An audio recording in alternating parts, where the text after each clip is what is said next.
So like today we will discuss about the trypsin inhibitor. Basically trypsin inhibitor होते क्या हैं और basically they are the anti-nutritional factors specifically present in the food. Okay, like soya beans, kidney beans. ये basically inhibit करते हैं आपके food में specific एक पर्पस है कि they will act as chelating agents in the proteins. तो जो आपकी बायोलॉजिकल एक्टिविटी है या जो प्रोटीन एफिशिएंसी रेशियो है पर्टिकुलर प्रोटीन्स का दैट विल रिड्यूस। एंड ये होता कैसे है देखो like they will release the essential like they will stop the release of the essential amino acids like methionine and hamper the presence by the inhibition. तो like interference with the digestibility of the proteins and reduce the utilization in our body, specifically in the gut. And they can be deactivated in the beans, मतलब अगर हम been खा रहे हैं या kidney beans खा रहे हैं तो हम उनको डीएक्टिवेट कर सकते हैं बाय ऑटोक्लेविंग। तो 120 डिग्री सेल्सियस से 15 से 30 मिनट पे अगर हम इसको पास्चराइज करते हैं तो जो ट्रिप्सिन इनहिबिटर्स हैं उनकी जो एक्टिविटी है वो रिड्यूस हो जाती है काफ़ी हद तक। So that can be done और इसको घर पे भी किया जा सकता है with the help of the soaking and the cooking at a 120 degree Celsius for 10 to 15 minutes.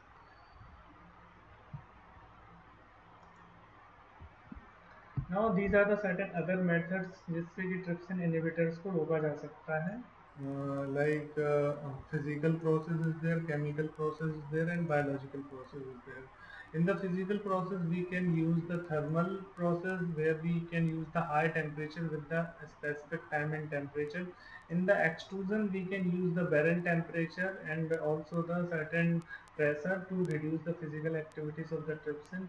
In the sonication, we use the acoustic waves where it can also be done with the help of the sonication and the radiations.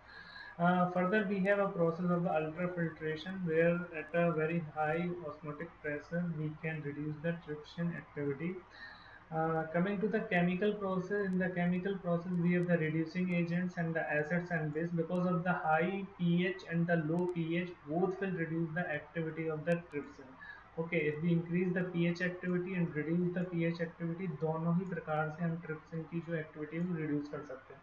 Last but not least, biological process, that is germination and fermentation. In the germination, we put it the grains in the water for the certain period of the time. जैसे कि अभी रख दिया, रात भर अगर रखा रहेगा तो after in the dark area it will reduce and it will germinate. That will also, जैसे आपने मूंग में भी देखा होगा, that is the germination process जहाँ से कि ट्रिप्सिन की एक्टिविटी को रोका जा सकता है।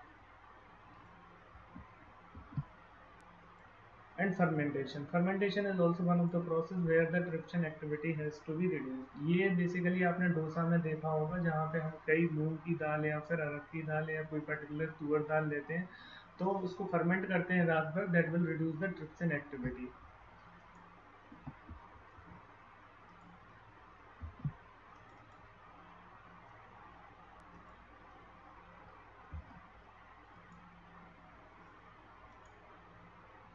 कमिंग टू द लेथार्जन्स, ये भी एक एंटी न्यूट्रिशन फैक्टर है बेसिकली, और ये एंटी न्यूट्रिशन फैक्टर जो है वो एक दाल है स्पेसिफिकली जिसको हम लोग बोलते हैं केसरिया दाल। इस दाल में ये लेथारिस सटाइवस जो है बेसिकली दाल का नाम, पल्स का नाम, इसमें ये सबसे ज़्यादा पाया जाता है। एंड ये it is available at a very cheap rate, मतलब ये बाज़ार में जो अवेलेबल है बहुत चीप रेट पे है। That's why it is recommended कि whenever you are purchasing the Kesariya dal, you have to very precautions whether it is suitable or not. Okay, if it is unsuitable, then you have to do the certain treatment like soaking to reduce the lethargens activity. Lethargens जो है basically that is alpha gamma diamino butyric acid, और ये जो pulses जो मैंने बताया जैसे आपको ग्रीन ग्रास की, इसमें भी ये पाया जाता है up to a certain level. ठीक है, and that will lead to the activity in the body called the lathyrism. ठीक है, अगर ये बॉडी में जाता है तो लेथायरिज्म जो है बेसिकली वो प्रॉब्लम क्रिएट करता है। और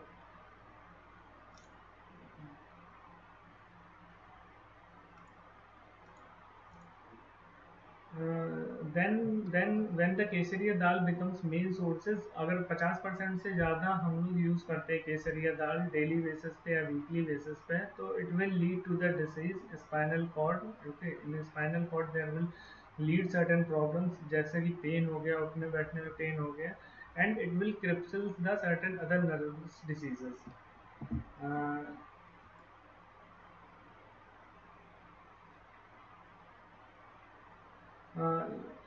कमिंग टू द पॉइंट कि इसको ट्रीट कैसे किया जाए, according to the certain research कहती है कि अगर 100 डिग्री सेल्सियस पे इसको कुकिंग किया जाए अच्छे से, 100 डिग्री सेल्सियस पे अगर इसकी कुकिंग की जाती है तो क्या होता है basically, it will reduce the lathyrogens activities also.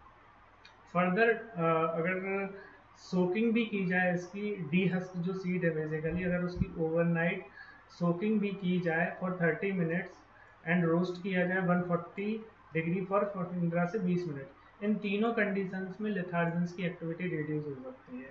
पहली क्या है, अगर कुकिंग किया जाए 100 डिग्री सेल्सियस पे, दूसरा क्या है ओवरनाइट सोकिंग की जाए, and third is your 140 degree से 15 से 20 मिनट पर रोस्ट किया जाए। इन तीनों कंडीशंस में we can reduce the lathyrogens activity. और लेग्यूम्स स्पेसिफिकली जो कंट्रीज हैं, जो साउथ एशिया कंट्रीज हैं, जैसे कि चाइना है, साउथ कोरिया है, South America, Ethiopia, there it is found कि लिम्ब पैरालिसिस जो है बेसिकली इससे हो जाता है, और ये लीस्ट डेवलपिंग कंट्रीज में ज़्यादा देखा गया है।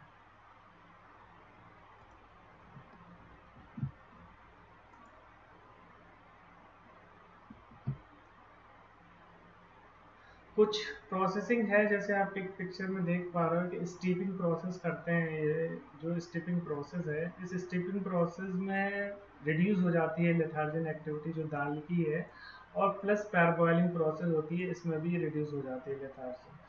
Steeping process, everybody knows कि whenever we are dipping the seeds into the water, it will lead to the steeping, means जो बाहर का moisture है that will goes into the endosperm by the diffusion process due to the concentration difference, and what will happen, it has to be sun dried for the certain period of the time.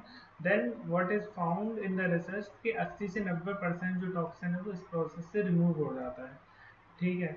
और steeping process, as you can see in the figure, this is one of the fermented और agitator where the grains has been pushed into the water and they are being agitated. Coming to the parboiling process is also like, first we have to soak into the cold water for 12 घंटे के लिए, फिर we have to steamed it in 20 to 30 minutes. Finally we have to once again we have to dry it, and that will also lead to the reduction in the toxin from 80 to 90%. What is the difference between the parboiling process and steeping process, ये generally पूछा जाता है। तो steeping process में basically हम लोग क्या करते हैं कि हम उसको बेसिकली एजिटेटर और बड़े टैंक में या बड़े लेवल पे यूज़ करते हैं। परबॉइलिंग प्रोसेस बेसिकली जो है वो आपका डिफ्यूज़न होता है मिनरल्स का, स्पेसिफिकली यूज़ होता है राइस के केसेस में।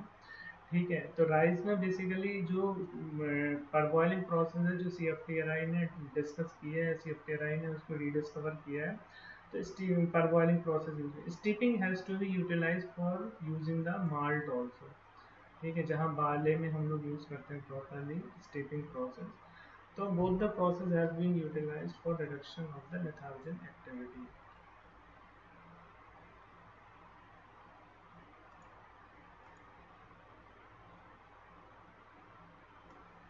Coming to the next one, this is favism. It is basically found, this anti-nutrition basically found in the fava beans, as you can see in the pictures. These are the fava beans, and these are the fava beans that has been specifically lead to the fava bean, in the fava beans that will lead to the G6PD deficiency. So what is G6PD deficiency? एक condition होती है कि जिसमें आपकी red blood cells वो break down हो जाती हैं, and in response to the certain medications and infection or other stress. So as you can see, these are the RBC. What is happening, these will break down, okay, and these breakdown will lead to the deficiency which is known as the G6PD deficiency. तो इसमें जो फाविज्म, जो फावा been में जो फाविज्म होती है, इसको भी हम रिड्यूस कर सकते हैं with the help of the cooking, and it was found like it is susceptible for the individual level of the glutathione. जो ग्लूटाथायोन का लेवल है that will also be influenced with the help of the favism. Okay, and this deficiency which is known as glucose 6 phosphate dehydrogenase. तो जो G6PD है उसको हम लोग जानते हैं किस नाम से, ग्लूकोज 6 फॉस्फेट डी हाइड्रोजनेज के नाम से। जब भी कोई फावा बीन कंज्यूम करता है तो they are vulnerable for this particular disease. They are presence in the cotyledons of the bean. Cotyledons क्या होता है, जो बाहर की जो कॉटिलोनाइड्स होती है, इसके पास में एक जो छोटा सा स्पोर्स होता है, इसको बोलते हैं कॉटिलोनाइड्स, इसके अंदर जो लेयर है, ठीक है। So that is the cotyledonites of the beans, and germination and boiling both the process can reduce the favarism factor in the fava beans. Hope it is clear.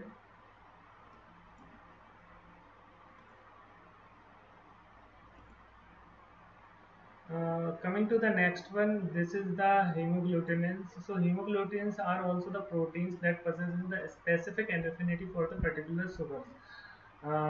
Particular sugars जो है basically ये इसको chelate करता है, bind करता है haemoglobin, and that will lead most of the animals, ठीक है, जहाँ पे भी एनिमल्स में ये लोग यूज़ करते हैं या खाते हैं, तो it will lead to the certain problems. और ये किस वजह से होता है, किडनी बीन्स में जो है स्पेसिफिकली पाया जाता है, और फील्ड बीन्स में, इन दोनों में ही ये हाई अमाउंट में पाया जाता है। And it will combine with the cells and the intestinal walls also, and resulting in the poor growth. तो ओवरऑल जो ग्रोथ है वो भी रुक जाती है, वो भी हेम्पर हो जाती है in the simple human. So however haemoglobin जो है वो हीट लायबल होते हैं, मतलब अगर आप उनको हीट प्रोवाइड भी करते हैं तो they will be like stable at a certain temperature. They are protein in the nature, और वाइडली जो है लेग्यूमिनस सीड्स में ये पाए जाते हैं।